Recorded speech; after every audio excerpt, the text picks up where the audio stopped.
Hi guys, magluluto tayo ngayon ng rebosadong saging. Kailangan natin ng saging na saba. Hiwain natin siya ng ganito. Tapos piprituhin lang natin siya. Sa kawali, lagyan natin ng mantika. Tayo natin uminit.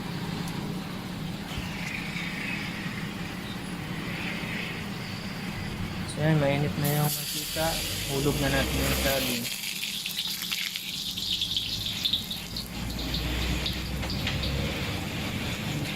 So, pipituhin lang natin siya hanggang maluto.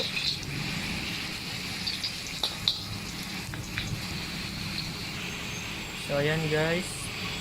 Lapit na siyang matapos. Maluto.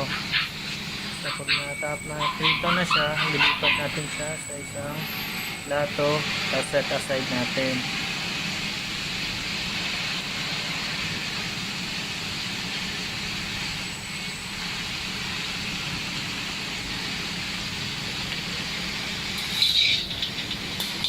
Ayan, pwede na tong ilipat.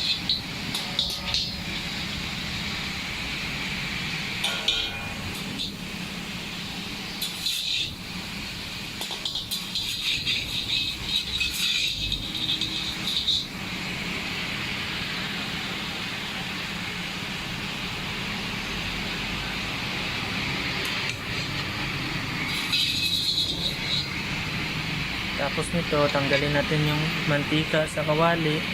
Lagyan natin ng 1/2 cup ng tubig.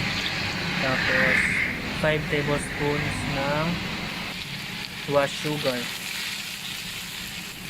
So tutunawin lang natin yung asukal hanggang mag-evaporate lahat ng tubig hanggang sa lumapot na siya. So medyo matagal to guys. Mga 3 to 4 minutes. Haluin lang natin.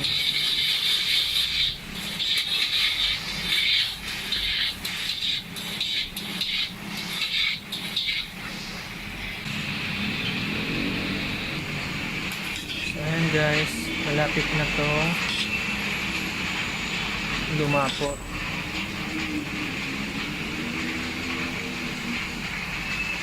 Konti pa.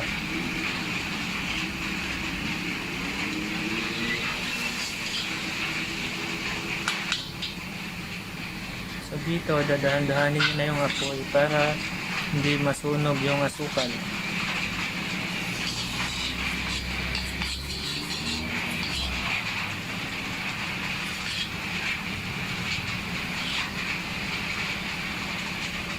Ayan, malapot na siya, no?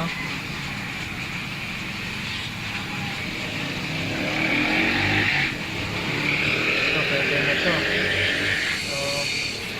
Lalagay natin ng mabilis yung saging. Tapos hahaluin natin siya ng bagya. Tapos papatayin mo na yung apoy habang hinahalo. So guys, halo lang ng halo hanggang mag dry yung sugar. Dapat ang texture natin ito ay tuyo yung mga sugar, parang crystallize siya.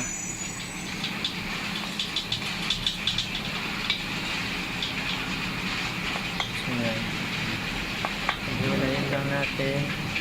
Ayan, medyo mahirap siyang paghiwalayin.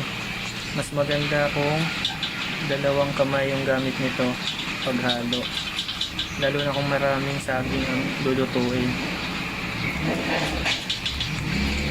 Ayan, napansin nyo yung kawali ay may mga namumuong sugar na sa ilalim niya.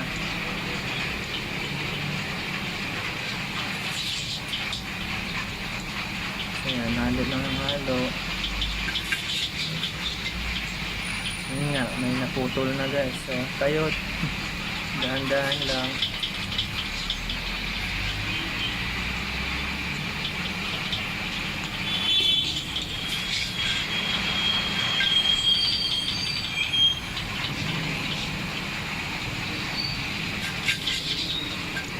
Haluin nyo lang guys.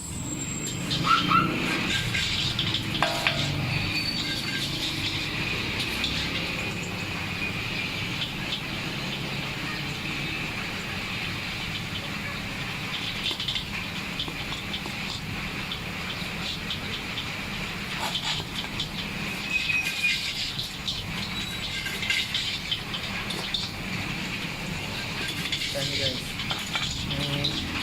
Parang nagda-dry na siya.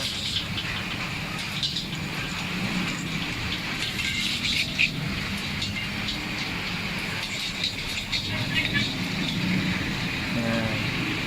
Kaya na natin itong ilipat.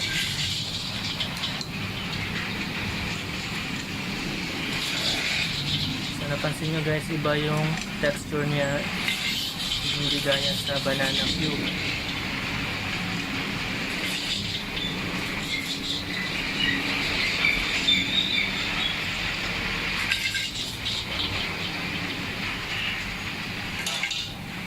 Ayan guys, yan na yung saging na rebosado.